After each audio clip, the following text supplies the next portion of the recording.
네, 시장의 큰 그림 그려보는 시간입니다. 오늘 이 시간은 한국투자증권 자산관리전략부의 김대준 투자전략팀장 모셨습니다. 어서 오세요. 네, 안녕하세요. 네.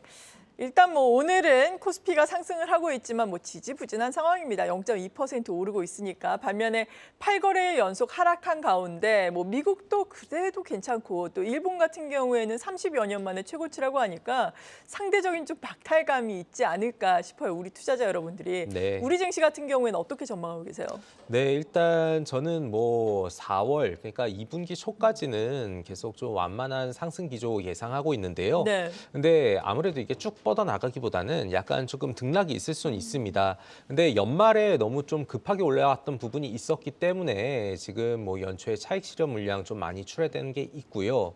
그리고 지금 중동에서 좀 불확실성이 계속해서 높아지고 있기 때문에 아무래도 이 선진국과 신흥국 관점에서 보게 되면 한국이 포함되어 있는 신흥국에 대한 비중을 좀 줄이는 부분이 나타날 수가 있겠습니다. 근데 전반적으로 봤을 때 지금 아까 말씀하셨다시피 미국은 사실 그렇게 나쁘지는 않거든요. 네. 이 미국이 이끌어가는 게 마이크로소프트를 비롯해서 AI가 새롭게 트렌드가 되고 있는데 이 AI의 직접적인 수혜는 아니지만 그래도 간접적인 수혜 대상인 한국 기업들이 꽤 있어요. 그래서 이런 것들의 성장 가능성을 보게 되면 앞으로 조금 완만하게 올라갈 수 있다. 이런 말씀을 먼저 좀 드려보겠습니다. 네, 완만한 상승이 가능하다라고 말씀해 주셨습니다.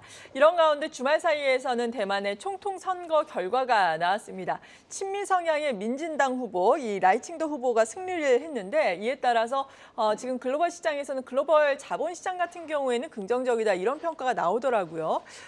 대만 한다면 대표적으로 또 TSMC가 대표적인 기업이라서 반도체 쪽 들 수가 있을 텐데 이것과 관련해서 우리나라와의 이해관계는 앞으로 어떻게 되는 건가요? 네, 일단 우리나라 관점에서 봤을 때는요, 크게 달라지는 건 없을 겁니다. 예. 특히 IT 관점에서 보게 되면요, 한 중립적인 수준 이렇게 보고 있고요.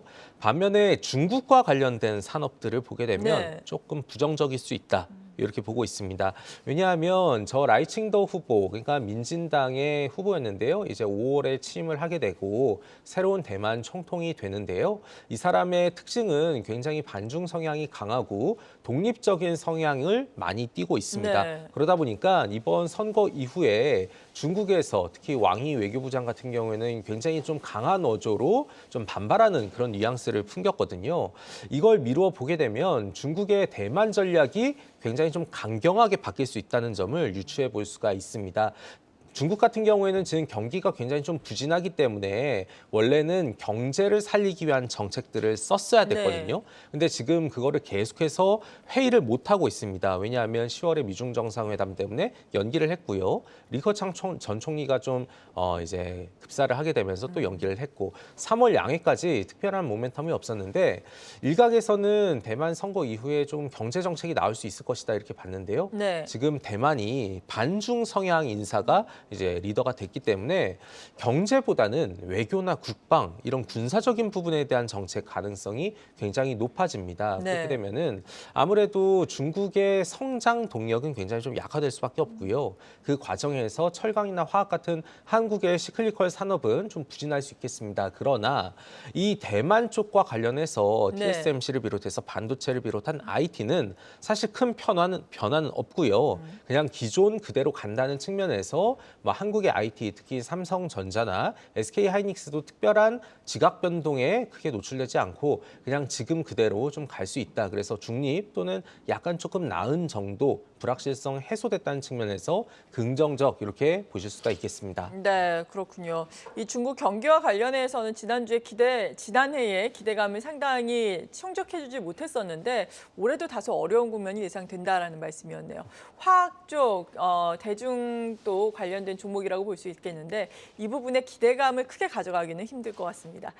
이런 가운데 또 미국에서는 여러 가지 경제 지표, 실물 지표가 발표가 되는데 이에 따라서 또 3월 금리 인하 가능성에 대한 기대감이 어떻게 변화하겠습니까? 네, 일단 소비가 굉장히 활성화가 되면 네. 금리 올려야지 이런 얘기가 나올 수밖에 없습니다. 근데 이번 소비에 대해서는 좋게 나오더라도 이거를 고지고대로 해석하기 어려운 이유가 12월 지표가 나오거든요. 있거든요. 근데 12월은 통상적으로 블랙 프라이데이 이후에 굉장히 소비가 활성화되는 구간입니다. 그렇죠. 그래서 평소보다는 좀 높게 나올 수가 있고요. 그래서 이걸 가지고 이 금리를 빠른 속도로 뭐 내린다 아니면 변화한다 이렇게 보기에는 좀 어려울 것 같습니다. 지금 미국 입장으로서는 물가 내려가고 있지만 아직까지는 낮은 물가까지는 안 갔고 2% 목표에 위에 있기 때문에 당분간은 좀 금리를 동결할 가능성이 높고요. 이 기조는 1월 달 이어서 3월에도 조금 진행될 수 있고 네. 정황상 지금 미국 연준에서 얘기하는 거는 올해 3번 인하를 얘기하고 있고요.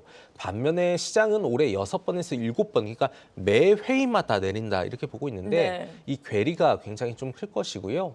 저희가 봤을 때는 아마 하반기 정도가 진행이 될 것 같고 이번에 발표되는 실물 지표는 그래서 이 결과에 따라서 크게 변동하는 그런 요인이 되긴 어렵다 생각을 하고 있습니다. 그래서 3월 인하에 대한 기대 시장에 있지만 연준이 정말로 그 기대를 충족시켜 줄지는 아직 미지수다 이렇게 말씀을 드려보겠습니다. 네, 경제 지표에 따라서 시장에 큰 영향을 미치지는 않을 것 같다라는 말씀이었고 앞서서 대만의 총통 선거와 더불어서 중국의 정책에 대해서 도움 말씀을 좀 주셨는데 중국에서도 실물 경제 지표가 여러 개 발표가 되죠. 네, 중국은 한 15일 정도, 그러니까 오늘이죠. 오늘을 전후로 해서 핵심 지표가 많이 발표가 네. 됩니다. 뭐 GDP도 있고요. 소매 판매, 뭐 고정자산 투자, 산업 생산 이런 것들이 있는데 아마도 뭐 서프라이즈 살짝 예상보다 높을 수도 있고요. 아니면 부합할 수도 있는데 사실 전반적인 트렌드 자체가 아래쪽을 향하고 있기 때문에 네.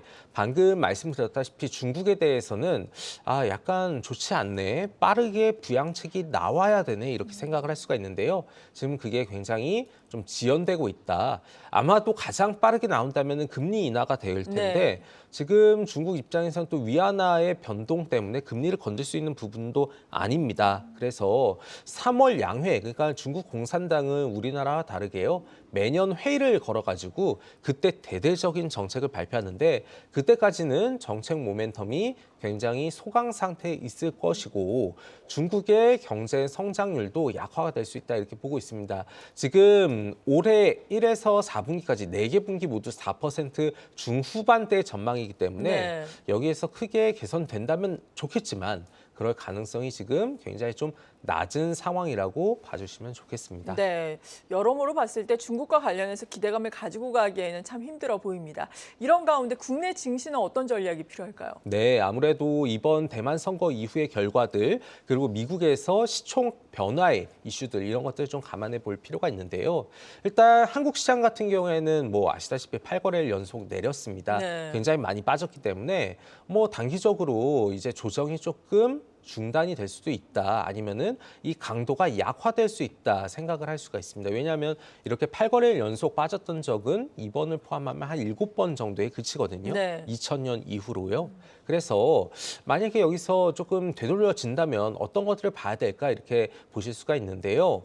아마도 낙폭은 컸지만 그래도 그게 반등하기 위해서는 이익이라는 그 근거가 마련이 되어야 됩니다. 그 측면에서 보게 되면요. 지금 반도체를 비롯해서 뭐 소프트웨어처럼 IT, 특히 AI 수혜를 볼 수 있는 대형주와 중소형주가 전반적으로 비중을 확대해야 되는 그런 업종으로 골라질 수가 있고요. 반면에 중국 쪽 불확실성이 계속해서 있고 대만 총통 선거의 여진이 있기 때문에 네. 중국 관련 소비주라고 볼 수 있는 또는 중국 관련 투자주라고 볼 수 있는 철강, 화학, 뭐 여행, 레저, 호텔 이런 것들은 약간 좀 비중을 줄일 필요가 있다 이렇게 말씀을 드려보겠습니다. 그래서 상당히 좀 롱숏 관점에서는 IT를 조금 담고요. 중국 관련 종목들은 좀 비우는 그런 선별적인 대응이 필요하겠습니다. 네, IT도 방금 소프트웨어 쪽 말씀을 해주셨는데 뭐 삼성전자를 필두로 한 하드웨어 쪽을 더 봐야 할지 혹은 또 최근에 뭐 마이크로소프트도 애플의 시총을 제치기도 하고 또 AI와 관련해서 기대감이 상당히 높은데 소프트웨어 쪽의 비중을 더 둬야 할지 각각 어떤 의견이세요? 네, 일단 그냥 펀더멘털적인 측면에서 보게 네. 되면요. 사실 한국의 소프트웨어가 직접적인 수혜를 받기보다는 뭔가 하나 개발했을 때 정말 바이오처럼 빵빵 터지는 이 정도의 느낌이고요. 직접적인 AI의 수혜를 받아볼 수 있는 건 아무래도 반도체와 같은 하드웨어입니다. 근데 뭐 삼성전자나 SK하이닉스 이런 것들 굉장히 무겁기 때문에 오히려 그 대형주 안에 공급망에 하나씩 포진되어 있는 중소형 하드웨어 쪽 네. 이런 것들을 좀 잘 보시면 아마도 지금처럼 지지부진한 시장에서 굉장히 알파를 창출할 수 있는 그런 종목들로 확인이 될 것입니다. 네. 그리고 이 부분은 또 해외 부분인데 일본과 관련해서 지금 33년 만에 니케이가 최고치잖아요. 이에 따라서 일본 투자 지금이라도 나서볼까 하고 관심이 있으신 분들도 있으실 것 같거든요. 네. 엔저도 계속해서 이어지고 있고 이 부분에 대해서는 어떤 말씀해 주시겠어요? 네, 지금 1월 수익률을 10일까지 보게 되면 네. 일본이 거의 6%로 가장 1등이에요. 너무 좋죠. 네, 근데 최근 이슈들을 보게 되면 이 일본의 통화 정책이 변경될 수 있는 부분이 조금 거슬립니다. 맞아요. 그리고 금리를 좀 올리는 부분, 그리고 얼마 전에 한 3일 정도 된 것 같아요. 일본 은행이 ETF를 매번 매수를 했었는데 이거를 매도를 했다는 그런 뉴스가 있었습니다. 그래서 고점을 뚫고 가면은 이번에 한번 사볼까 이런 고민도 드실 텐데요. 네. 이번 고점 이후로 한 번 정도는 좀 쉬어갈 수가 있기 때문에 일본 투자에 대해서는 굉장히 좀 적극적이기보다는 일본은행의 정책 변화를 계속 체크하시면서 좀 빠졌을 때 사시는 걸 좀 말씀드려보겠습니다. 네, 지금까지 한국투자증권 자산관리전략부의 김대준 투자전략팀장이었습니다. 고맙습니다. 네, 고맙습니다.